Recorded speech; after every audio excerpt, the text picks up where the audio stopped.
வருகிற மார்ச் 8 மகா சிவராத்திரி அன்று மகா அவதார் பாபாஜியின் மகாகிரியா யோகம் பயிற்சி ஈரோட்டில் நடைபெறுகிறது. இதில் கலந்து கொள்ள விருப்பம் உள்ளவர்கள் கீழே கொடுக்கப்பட்டுள்ள எண்ணிற்கு தொடர்பு கொண்டு முன்பதிவு செய்து கொள்ளுங்கள். அசோக் செல்வன் நடிப்பில் குதூகலமான திரைப்படம் சபாநாயகன் இப்போது உங்கள் டிஸ்னி பிளஸ் ஹாட் ஸ்டாரில். நம்ம தமிழ் சினிமாவுக்கு என்னதான் ஆச்சு? ஏன் ரிலீஸ் ஆகிற படங்களுக்கு தியேட்டருக்கு கூட்டம் வர மாட்டேங்குது? சரி, ஓகே, ஸ்டார் ட்ரிவன் ஃபிலிம்ஸ் அப்படின்னு சொல்லிட்டு படங்கள் வந்தது, உங்களுக்கு கூட வந்தது, நம்ம எல்லாருமே பார்த்தோம். அந்த படங்களுக்கு இருந்த வரவேற்பு, அதுக்கப்புறம் வந்து சின்ன சின்ன படங்களுக்கு எவ்வளோ நம்பர் ஆஃப் பீப்புள் தியேட்டருக்குள்ளே படம் பார்த்தாங்க அப்படிங்கிற ஒரு கேள்வி இன்னுமே இருந்துக்கிட்டு தான் இருக்குது. நிறைய தியேட்டர்ஸ் இப்போ அவங்களுக்கு போடுறதுக்கு படம் இல்லாமல் நிறைய அதர் லாங்குவேஜ் ஃபிலிம்ஸ் எல்லாத்தையுமே அவங்க எடுத்து போட்டுட்ருக்காங்க அப்படிங்கிறதும் பேசிக்கிறாங்க. ரீரிலீஸ் அப்படிங்கிற ஒரு கல்ச்சர் இன்றைக்கி ரொம்ப பரவலாக நடந்துகிட்ருக்கு. பல ஊரில், பல இடங்களில், பல தியேட்டர்ஸில் பழைய படங்களை எடுத்து போட்டு அது மூலியமாக ஒரு ரெவன்யூ ஜென்ரேட் பண்ணணும், தியேட்டர் சுற்றி இருக்க அந்த எக்கானமியை பில்ட் பண்ணணும் அப்படின்னு சொல்லிட்டு நிறைய முயற்சிகள் நடந்துகிட்ருக்கு. ஓகே, இதெல்லாம் ஒரு சைடுங்க. பேரலாக மலையாள படங்கள் வருது அப்படின்னா அந்த மலையாள படங்களுடைய வேர்ட் ஆஃப் மவுத் பார்த்து அதுக்கு கிடைக்கிற ரெஸ்பான்ஸை வச்சு இன்றைக்கி நிறையா சிங்கிள் ஸ்க்ரீன் தியேட்டர்ஸில் ஏகப்பட்ட வரவேற்பு கிடைக்கப்பட்ட மலையாள படங்களை எடுத்து போடுற அளவுக்கு இன்றைக்கி நிறைய விஷயங்கள் மாறிட்டு வருது. இதை பார்க்கும்போது என்ன சொல்கிறது அப்படின்னு தெரியல. அதாவது இன்றைக்கி ஆடியன்ஸ் எந்த அளவுக்கு ரொம்ப தெளிவாக இருக்காங்க அப்படின்னா, நீங்கள் இர்ரெஸ்பெக்டிவ் ஆஃப் லாங்குவேஜ், நீங்கள் எனக்கு என்ன லாங்குவேஜில் வேணாலும் படம் கொடுங்க, அதை பற்றி எங்களுக்கு பிரச்சனை கிடையாது. நல்ல கண்டென்ட், நல்ல கதைகள், நல்ல கிரிப்பிங்கான படங்களை எங்களுக்கு நீங்கள் காமிக்கிறீங்க அப்படின்னா we are always open, we are always like எப்படி சொல்கிறது, அந்த படத்தை நாங்கள் வெல்கம் பண்ணுறதுக்கு ரெடியாக இருக்கும் அப்படிங்கிற மாதிரியான ஸ்டேட்மெண்ட் இப்போ கொடுத்துட்ருக்காங்க. அதுதான் இப்போ நடந்துகிட்ருக்கு. அதை பற்றி தான் கண்டிப்பாக நம்ம பேசியாகணும் அப்படின்னு நம்ம சொல்லணும். ஓகே, தமிழ் பற்றி நம்ம பேசுறதுக்கு முன்னாடி இங்கே மலையாளம் படங்கள் ஏன் தமிழ்நாட்டில் பரவலாக கொண்டாடப்பட்டு பேசப்பட்டு என்னெல்லாம் விஷயங்கள் மாற்றங்கள் நடந்துட்டுருக்கு அப்படிங்கிறது இப்போ நீங்கள் ரீசெண்டாக நீங்கள் அதை ஸ்டடி பண்ணி பார்த்தீங்கன்னா, மஞ்சுமல் பாய்ஸ் அப்படின்னு சொல்லிட்டு ஒரு படம் வருது, பிரம்மயுகம்னு ஒரு படம் வருது, பிரேமலு, அதாவது பிரேமலு அப்படிங்கிறது ஒரு தெலுங்கு தலைப்பு, பட் ஒரு மலையாளம் படத்துக்கு அதை வச்சிருக்காங்க. ஸோ இந்த மாதிரி பேக் டு பேக், அதாவது உங்களை கட் பண்ணி ஒரு இடத்துல உட்கார வச்சு, நான் உனக்கு தர்றேன்டா படம், நீ எந்திரிச்சு எங்கேயுமே போயிடக்கூடாது அப்படின்னு சொல்லிட்டு உங்களை போட்டு அடின்னு அடித்து எல்லா நல்ல படங்களும் உங்கள் முன்னாடி கண்ணில் கொண்டு காட்டினா நீங்கள் என்ன பண்ணுவீங்க? உங்களுக்கு எஸ்கேபிசமே கிடையாது. நீங்கள் அந்த படத்தை பார்த்து தான் ஆகணும். எங்கே திரும்பினாலும் அந்த படத்தை பற்றின ரிவ்யூஸ் வருது, லைக் அந்த படத்தை பற்றி பேசுகிறாங்க, வெளியே ரீல்ஸில் நம்ம பார்க்குறோம், பப்ளிக் வெளியே பேசுகிற விஷயங்களை நம்ம பார்க்குறோம் அப்படின்னு சொல்லிட்டு நல்ல கண்டென்ட் நம்மளை தேடி அது நம்மளை சேர்ந்துக்கிட்டே இருக்குது அப்படிங்கிறது ஒரு நல்ல விஷயம்தான். அதே மாதிரி இப்போ மலையாளம்ல ரிலீஸ் ஆகிற படங்கள் பாக்ஸ் ஆஃபீஸாக குளோபலாக என்ன பண்ணுது அப்படிங்கிற ஒரு ஸ்டாட்டை நம்ம எடுத்து பார்த்தோம்னா நமக்கு ஆச்சரியமாக இருக்குது. அவங்கள மாதிரியான ஒரு ஸ்கேலில், அந்த மாதிரியான ஒரு இண்டஸ்ட்ரி இயங்கிட்டு இருக்க இந்த டைமில் அவங்க ஸ்கேலை தாண்டின பிஸ்னஸ் அவங்களால ரெவன்யூவாக ஜென்ரேட் பண்ணுறாங்க, கிரிட்டிக்கலி அக்ளைம் ஆகுது, கமர்ஷியலாக சக்ஸஸ்ஃபுல் ஆகுது அப்படிங்கிற ஒரு விஷயம். ஓகே, இப்போ இன்னைக்கு இருக்கிற, அதாவது இப்போ நான் பேசிட்டு இருக்கேன் இந்த டேல என்ன நடந்துட்டு இருக்கு அப்படின்னு பார்த்தீங்கன்னா, இன்னைக்கு வீக்கெண்டு, சாட்டர்டே இந்த வீடியோவில் நான் உங்கள்கிட்ட பேசிட்டு இருக்கேன் அப்படின்னா, இன்னைக்கு இந்த சாட்டர்டேல பிரைம் ஸ்லாட்ஸில் நிறைய சிங்கிள் ஸ்க்ரீன் தியேட்டர்ஸில் மஞ்சுமல் பாய்ஸ் மெயின் ஸ்க்ரீனில் ரீடைன் பண்ணி அந்த படத்தை போடுறாங்க. இதுக்கு முன்னாடி ரிலீஸ் ஆன தமிழ் படங்கள், எஸ் அஃப்கோர்ஸ் போன வாரம் படங்கள் ரிலீஸ் ஆச்சு, இந்த வாரமும் படங்கள் ரிலீஸ் ஆச்சு, வரப்போகிற வாரமும் படங்கள் இருக்குது, எல்லாமே லைனப்பில் காத்துட்டு இருக்கு. பட் இருந்தாலும் இந்த படங்களுக்கு கிடைக்கிற ஒரு அட்டென்ஷன், இந்த படங்களுக்கு கிடைக்கிற ஒரு அப்ரிசியேஷன், ரெஸ்பான்ஸ், ரிசப்ஷன், இது எல்லாம் ரொம்ப பெருசாக இருக்குது. ஏன் தமிழில் இந்த மாதிரியான கான்டென்ட் நம்மளால் கிரியேட் பண்ண முடியல அப்படின்னு சொல்லிட்டு நிறையா நாங்கள் போகிற பேட்டிகளையும் சரி, இன்சைட் இண்டஸ்ட்ரியிலையும் வெளியே எல்லாருமே பேசிகிட்டு இருக்காங்க, கேட்டுட்டு இருக்காங்க. தமிழில் இந்த மாதிரி படங்கள் எடுத்துட முடியாத, ஒரு பிரம்மயுகம் எடுத்துட முடியாத, ஒரு மிகப்பெரிய ஸ்டார் வேல்யூ இருக்கக்கூடிய மம்முட்டி மாதிரியான அவரை பற்றி பேசின ஒரு தனி ஒரு டாப்பிக்கே பேசலாங்க. ஏன்னா தன்னுடைய 70களில் ஒரு மனுஷன் என்ன மாதிரியான படங்கள் பண்ணுறாருன்னு பாருங்கள். அவருடைய வின்னிங் ஸ்ட்ரீக் பீஷ்ம பருவம்ல ஆரம்பிச்சது அப்படின்னு நினைக்கிறேன். அதுக்கப்புறம் கட் பண்ணால் அவர் பண்ணுற படங்கள் எல்லாமே நம்மளை ஆச்சரியப்பட வைக்கிது. ஒரு ஸ்டார் ஸ்டேட்டஸில் 70 வயசை தாண்டின ஒரு மிகப்பெரிய ஒரு சீனியர் ஆக்டர் பண்ணக்கூடிய கண்டென்ட் இப்போ என்ன அப்படின்னு பார்த்தீங்கன்னா, அவரே ப்ரொடியூஸ் பண்ணி அவரே ஆக்ட் பண்ணுறாரு. பீஷ்ம பருவமாக இருக்கட்டும் சரி, காதல் த கோர்னு ஒரு படம் பண்ணாது, அது நினச்சி கூட பார்க்க முடியாத விஷயங்கள்லாம் அந்த படத்தில் நீங்கள் பார்க்கும்போது உங்களுக்கு புரியும். சிமிலர்லி இப்போ வந்திருக்க பிரம்மயுகமாக இருக்கட்டும் சரி, அண்ட் இடையில ரோஷார்க்குன்னு சொல்லிட்டு ஒரு படம் பண்ணார். மல்டிபிள் ஜான்ரால மல்டிபிள் கதைகளில் டச் பண்ணி படங்கள் பண்ணால் அது ஆடியன்ஸ் பார்ப்பாங்கிற அந்த கேமை கரெக்டாக புரிஞ்சு வச்சுருக்காங்க. அதாவது கதைகள் மட்டுமே நல்ல கதைகளை எடுத்து பண்ணணுங்கிறது மட்டும் அவங்களோடது இல்லை, கிராஃப்டாக அவங்களுக்கு எவ்வளோ பெரிய கமாண்ட் இருக்குது அவங்க பண்ண படங்கள் அப்படிங்கிறது இப்போ நீங்கள் ரீசெண்ட் டைம்ஸில் பார்த்தீங்கன்னா எல்லாமே நம்ம ஊரில் எல்லாமே ரோமன்ஷன் பார்த்துட்டோம், சொல்லிக்கிட்டே போகலாம். அங்கமல்லி டேஸ்லேருந்து இப்போ அதெல்லாம் ரொம்ப முன்னாடி வந்த படம். பட் இருந்தாலும் ரீசெண்ட் இயர்ஸில் வந்த படங்கள் எல்லாத்துக்குமே, எல்லா மலையாள கண்டென்ட்டுக்குமே நம்ம எக்ஸ்போஸ் ஆகிட்டோம், அதை பார்த்து நம்ம ரசிக்கிறோம், கொண்டாடுறோம். ஸோ மமுக்கா வந்து ஒரு சைடில் இந்த மாதிரி ட்ராவல் பண்ணுறாரு அப்படின்னா அதுக்கு கீழே இருக்க யங் செட் ஆஃப் ஆக்டர்ஸ் என்னெல்லாம் பண்ணுறாங்க அப்படிங்கிறத நம்ம பார்க்கணும்னா இப்போ பிருத்திவிராஜ் ஒன்று பண்ணுறாரு, துல்கர் வந்து ஒரு செட் ஆஃப் ஃபிலிம்ஸோட வர்றாரு, டொவினோ தாமஸ் வந்து ஒரு மிகப்பெரிய ஒரு நம்பிக்கை நட்சத்திரமாக வந்து மலையாளம் சினிமாவுக்கு இருக்காரு. இந்த மாதிரி வந்து நீங்கள் இதெல்லாம் ஆக்டர்ஸ் சொல்கிறது, ஆக்டர்ஸோடைய சொல்கிற பேர், அதுக்கு தாண்டி வந்து கீழே வந்து அவங்களுக்கு கீழே இருக்க ஆக்டர்ஸ் வந்து, அதாவது அப்கமிங் ஆக்டர்ஸ், அவங்களுக்கு கீழே இருக்க ஆக்டர்ஸ் நான் மீன் பண்ணுறது அப்கமிங் ஆக்டர்ஸ். நான் சொல்ல வரது யாருன்னு பார்த்தீங்கன்னா பேசில் ஜோசப், அந்த மாதிரியான ஒரு ஆள், ஸ்ரீநாத் பாசி, ஷோபின். ஸோ இந்த மாதிரி வந்து நீங்கள் கட் பண்ணால் வந்து உங்களுக்கு எல்லாருமே வந்து ரீகால் பண்ணக்கூடிய மாதிரியான ஆளுங்க, டேலண்ட்ஸ் வந்து ப்ரொடியூஸ் பண்ணிக்கிட்டே இருக்காங்க. எங்கள் கிட்ட வந்து இருக்காங்கடா, நாங்கள் கொடுக்குற படத்தை நீங்கள் பார்த்துக்கிட்டே இருங்க அப்படிங்கிற மாதிரி வந்து நம்மளை ஒரு இடத்துல கட்டி போட்டு நான் முதல்ல சொன்ன மாதிரி உட்கார வச்சு படங்களை போட்டு காமிச்சிக்கிட்டே இருக்காங்க. ஸோ இந்த மாதிரி மலையாளம் சினிமாவில் என்றைக்குமே, நான் சந்தர்பாதி சார் ரீசெண்டாக மீட் பண்ணியிருந்தேன், குணா படத்தோடைய ரைட்டர் டிரெக்டர். அவர் ஒரு விஷயம் சொல்கிறாரு, மலையாளம்ல வந்து இன்னைக்கு எல்லாருமே நீங்க சொல்றீங்க வந்து நல்ல படங்கள் வருது, அது எல்லாத்தையும் மக்கள் ஆதரிக்கிறாங்க அப்படிங்கிறதெல்லாம் கிடையாது. மலையாளம்ல என்னைக்குமே நல்ல படங்கள் தான் வந்துட்டு இருந்திருக்கு. அது வந்து கதைகளை நம்பியும் ரைட்டர்ஸை நம்பியும் ஆடியன்ஸுக்கு வந்து எக்ஸ்பீரியன்ஸை கொடுக்கணுங்கிறதுக்காகவே அவங்க பல வருஷமாக உழைச்சிட்டு இருக்காங்க. அதோடைய பிரதிபலிப்பு தான் இன்னைக்கு இந்த ஓடிடிங்கிற விஷயம் வந்து பூம் ஆகிடுச்சு. இன்னைக்கு வந்து எல்லா கண்டென்ட்டையும் மக்கள் பார்ப்பாங்க அப்படிங்கிற ஒரு கேட் இன்னைக்கு உடஞ்சிருச்சு. அப்படிங்கிறனால வந்து நம்மளால நிறைய படங்களை வந்து பார்க்க முடியுது, கொண்டாட முடியுது அப்படிங்கிற மாதிரி ஒரு விஷயம் சொல்றாரு.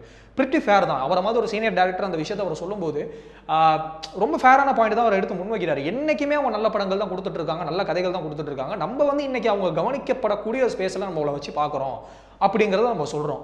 ஸோ தமிழில் வந்து நம்ம வந்து ஒரு ஸ்டார் ட்ரிவன் ஃபிலிம்ஸுக்கு நம்ம கொடுக்குற லவ் அண்ட் அட்டென்ஷன் ரெஸ்பான்ஸ் வந்து எந்த அளவுக்கு வந்து அதுக்கு அடுத்த கட்டத்தில் இருக்க டிரெக்டர்ஸுக்கு இல்லாட்டி வந்து ஆக்டர்ஸுக்கு கிடைக்குது அப்படின்னு பார்த்தீங்கன்னா வந்து சமீபத்தில் லவர் வந்தது. லவர் எல்லாருமே போய் பார்த்தாங்க. அந்த முதல் 2 வாரத்துக்கு அந்த படம் வந்து நல்லாவே பண்ணிச்சு. அது இன்ஃபேக்ட் வந்து 3rd வீக் 4th வீக்லேயுமே அந்த படத்துக்கான ஒரு டாக் இருந்தது. பட் அதுக்கப்புறம் அந்த படங்கள் என்ன அப்படின்னு பார்த்தீங்கன்னா பைரின்னு படம் வந்தது. பட் அந்த படத்தை நம்ம எத்தனை பேர் பார்த்துருப்போம் அப்படின்னு நமக்கு தெரியாது. அது ப்ராப்பர் ப்ரொமோஷனும் இல்லை, சின்ன பட்ஜெட் ஒரு படம் தான் அது. ரணம்னு வந்து இப்போ வைபவ் நடித்த ஒரு படம் வந்தது. அதுக்குமே ஒரு படம் பார்த்தவங்க எல்லாருமே அந்த படத்தை பற்றி நல்லா சொன்னாங்க. அதே மாதிரி வந்து குறிப்பிட்டு சொல்லணும்னா இந்த மாதிரி வந்து தமிழில் வந்து அங்கங்கன்னு படங்கள் வந்துக்கிட்டே இருக்கே தவிர்த்து வந்து ஒரு கன்சிஸ்டண்ட்டாக நீங்கள் வந்து ஒரு மாதத்தில் நீங்கள் கட் பண்ணீங்கன்னா ஒரு வாரத்தில் 3 படங்கள் வந்த 3 படங்களுமே ஷுவர் ஷாட்டாக இருக்குமா அப்படின்னு கேட்டிங்கன்னா அந்த மாதிரி நடக்காது. அது ரொம்ப ரேராக தான் நடக்கும். பட் லக்கிலி மலையாளம்ல அது தொடர்ந்து நடந்துட்டு இருக்கு அப்படிங்கிறது தான் ஒரு மிகப்பெரிய ஒரு என்ன சொல்கிறது, ஒரு ஆச்சரியத்தையும் ஒரு என்னடா இது நடந்துட்டு இருக்குது நம்மளை சுற்றி அப்படிங்கிற மாதிரி நம்மளே கேட்க வைக்குது. ஸோ முதல்ல நான் மென்ஷன் பண்ணியிருந்தேன் மஞ்சுமல் பாய்ஸாக இருக்கட்டும் சரி, பிரம்மயுகம், பிரேமலு, இது எல்லாம் சக்க போட்டுட்டு இருக்கு.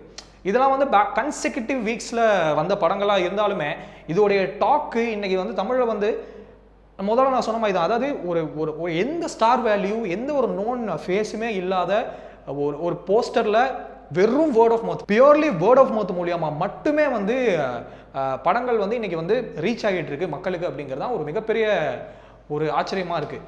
ஸோ பிரேமம் பண்ண ஒரு வேவு, ஹிருதயம் பண்ண ஒரு வேவு, பெங்களூர் டேஸ் பண்ண ஒரு விஷயம், இது எல்லாமே வந்து ஒரு ஒரிஜினல் கண்டென்ட். அதாவது நீ டப் கூட எங்களுக்கு பண்ண தேவையில்லை, எங்களுக்கு அந்த படத்தோடைய ஃபீலிங், அந்த படத்தோடைய கோரு அண்டர்ஸ்டாண்டிங், அது எல்லாமே எங்களுக்கு வந்து பெர்ஃபெக்டாக வந்து நாங்கள் சிங்கின் ஆகிட்டோம் அப்படின்னா நாங்கள் படங்கள் வந்து பார்க்கறதுக்கு தயாராக இருக்கும் அப்படிங்கிறது சொல்லிட்டு ஒரு ஸ்டேட்மெண்ட் வந்து கிரியேட் பண்ணுற மாதிரி இன்றைக்கி வந்து ஆடியன்ஸ் மத்தியில் அந்த ஒரு விஷயம் நடந்துட்டு இருக்கு. ஓகே, ஸோ இதெல்லாம் தாண்டி எந்த அளவுக்கு வந்து நமக்கு வந்து பார்க்குறதுக்கு படங்கள் இல்லாமல் வந்து நம்ம ரீரிலீஸ் பண்ணுறோம் அப்படிங்கிற பாயிண்ட்டுக்கு தேட்டர் ஒன்று சொன்னாங்கன்னா அவங்க சைடில் தான் அவங்க வந்து ஒரு சில விஷயங்களை முன்னெடுத்து வைக்கிறாங்க.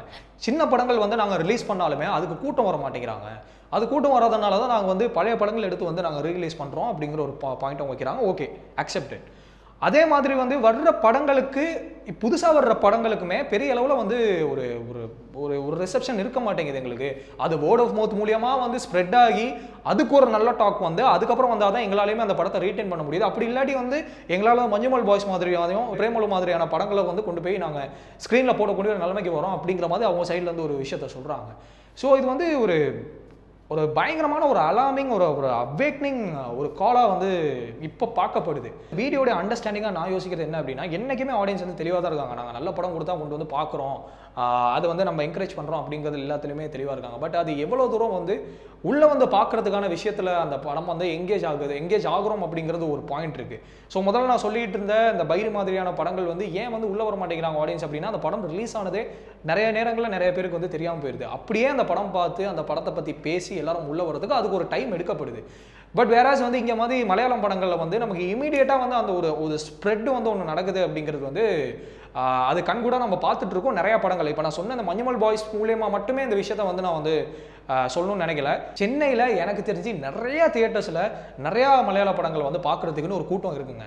அதாவது not just in Chennai, like வந்து கோயம்புத்தூராக இருக்கட்டும் சரி, மதுரை மாதிரியான இடங்கள், இந்த மாதிரி இம்பார்ட்டன்ட் சிட்டிஸ் இருக்கிற எல்லா இடத்துலையுமே நல்ல கண்டென்ட் மலையாள படங்களை என்றைக்குமே ஆதரிச்சிட்டு இருக்காங்க, பார்த்துட்டு தான் இருக்காங்க. ஏதாவது ஒரு நைட் டைமில் நீங்கள் மல்டிப்ளெக்ஸில் உட்காந்து ஒரு மலையாள படம் நீங்கள் பார்க்கணுன்னு போயினீங்கன்னா அங்கே போய் கூட்டத்தை நீங்கள் பார்த்து நீங்கள் தெரிஞ்சுக்கலாம். நீங்கள் எனிவேஸ் அதாவது ஆல்வேஸ் வந்து அங்கே வந்து ஒரு கூட்டம் இருந்துக்கிட்டு தான் இருக்கும்.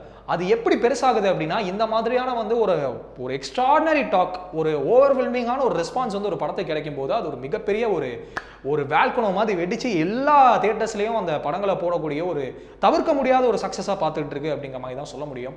So coming to the end, படங்கள் நான் வந்துக்கிட்டு இருக்கு, படங்களை எல்லாருமே பார்க்கறதுக்கு தயாராக இருக்கும். பட் இருந்தாலும் ஏன் வந்து நம்ம ஊரில் கிரியேட் ஆகிற படங்கள் இந்த மாதிரி படங்கள் இருக்க மாட்டேங்குதே அப்படின்னு சொல்லிட்டு நம்ம வந்து கேட்குறோம்.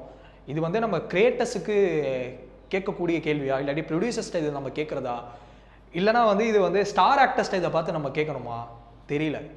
இது என்ன அப்படின்னு தெரியல. பட் ஏதோ ஒரு விஷயம் வந்து நமக்கு ஒரு நல்ல படம் கொடுத்தா நம்ம பார்க்குறோம், கொண்டாடுறோம், ரசிக்கிறோம், எல்லாமே நடக்குது தான். இல்லை ரொம்ப முக்கியமாக பார்க்கப்படுற ஒரு விஷயம் என்ன அப்படின்னு பார்த்தீங்கன்னா, எல்லா மலையாளம் ஆக்டர்ஸும், எல்லா டிரெக்டர்ஸும், எல்லா டெக்னீஷியன்ஸும் அவங்க எல்லாருமே தமிழ் படங்களை பார்த்து இன்ஸ்பயர் ஆகி தான் அவங்க வந்து நிறையா படைப்புகள் எடுத்து வைக்கிறாங்க. ஸோ மஞ்சுமல் பாய்ஸில் நீங்கள் பார்க்குற கண்மணி அன்போடு வந்து குணாவில் வந்த இடம்பெற்ற பாடல்.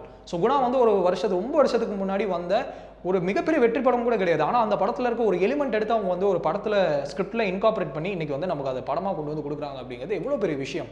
எத்தனையோ ஃபிலிம் மேக்கர் சொல்லியிருக்காங்க வந்து பாலுமகேந்திரா படங்கள் அவ்வளோ மிகப்பெரிய இன்ஸ்பைரிங் ஒரு காவியமாக இருந்திருக்கு. மகேந்திரன் சார் படங்கள், மணிரத்னம் சார் படங்கள், கமல்ஹாசன் தி டிரெக்டர் அப்படிங்கிற ஒரு மனுஷனுடைய ரைட்டர் அண்ட் டிரெக்டர் ஆக்டர் அவருடைய எல்லா கிராஃப்ட்டுமே அவங்களை இன்ஸ்பயர் பண்ணியிருக்குன்னு சொல்கிறாங்க. Even for that matter GVM உடைய படங்கள் கூட வினித் ஸ்ரீனிவாசன் மாதிரியான மலையாளம் டிரெக்டர்ஸை வந்து இன்ஃப்ளூயன்ஸ் பண்ணியிருக்கு, இன்ஸ்பயர் பண்ணியிருக்கு. அல்ஃபோன்ஸ் புத்திரன் கூட நம்ம சொல்லலாம் அந்த மாதிரி. ஸோ இந்த மாதிரி நம்ம கிட்ட வந்து தங்க முட்டையிடுற வாத்துகள் வந்து எப்பயுமே இருந்திருக்காங்க, இருக்காங்க. பட் நம்ம கிட்ட இருந்து இன்ஸ்பயர் ஆகி அந்த மாதிரியான நல்ல படங்கள் அவங்களால குவாலிட்டியாக கொடுக்க முடியும் போது ஏன் நம்மளால சூப்பர் டேலண்ட்ஸையும் சூப்பர் விஷயங்களையும் நம்ம கிராஃப்டையும் ஹோல்டு பண்ணிக்கிட்டு இருந்தால் நம்மளுடைய இண்டஸ்ட்ரி வந்து இந்த மாதிரியான ஒரு சக்ஸஸ் இப்போ ரீசெண்ட் டேஸில் நம்ம டேஸ்ட் பண்ண முடியாமல் இருக்கே அப்படிங்கிறது வந்து அதுக்கு என்ன பதில் இருக்குது அப்படின்னு தெரியல. இது வந்து ஒரு தியேட்டர் சைட்லேருந்து, ஃபேன்ஸ் சைட்லேருந்து எழுப்பப்படுற ஒரு கல்மினேஷன் ஆஃப் ஒரு கொஸ்டனா, இல்லை கொஸ்டனை கூட விட்டுருங்க, ஒரு சேயாக இருக்குது அப்படிங்கிறத அந்த வீடியோவில் நான் சொல்லணும் அப்படின்னு நினச்சேன். லெட்ஸ் see, நம்ம எல்லாரும் எதிர்பார்த்து கொண்டாடின அந்த க்ளோரியஸ் டேஸுக்கு நம்ம திரும்பவும் வருவோம். இப்போ கூட ஒன்றும் இல்லை, நமக்கு நிறைய நல்ல படங்கள் வந்துட்டு தான் இருக்குது, இன்னுமே வரதான் போகுது.